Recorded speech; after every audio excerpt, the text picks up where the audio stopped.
Truth for you to chew with the pastor at Yahoo. Today let's talk about the art of grumbling. You know what I mean? Have you perfected the skill of picking apart people and things in your life? Do you find yourself absorbed with what's missing or what's not right? Well, you're in good company. Yeah, throughout the Old Testament, the Israelites were often found grumbling and complaining. Amazingly enough, some of their worst bouts of grumbling came on the heels of great miracles from God.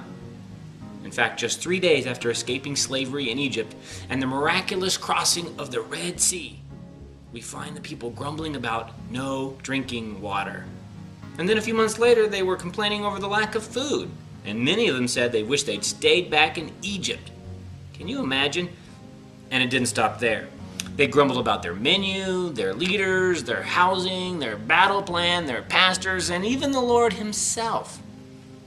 All the while, God was leading them and guiding them with a pillar of cloud by day and a pillar of fire by night.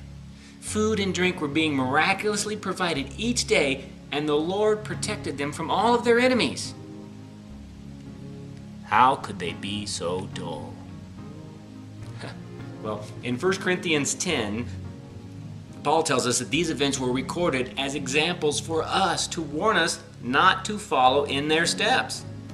Paul goes on to say in verse 12, "So, if you think you are standing firm, be careful that you don't fall."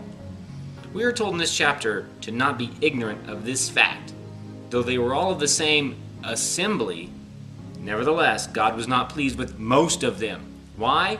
Because they set their hearts on evil things. Specifically, they engaged in idolatry, sexual immorality, complaining, and grumbling. Are you involved in any of those activities? Have you forgotten the miracles of God in your life? His amazing grace, His sacrificial love, His tender mercy, and His eternal patience? Let's not forget God's love and grace. This has been Truth for You to Chew with the pastor at Yahoo.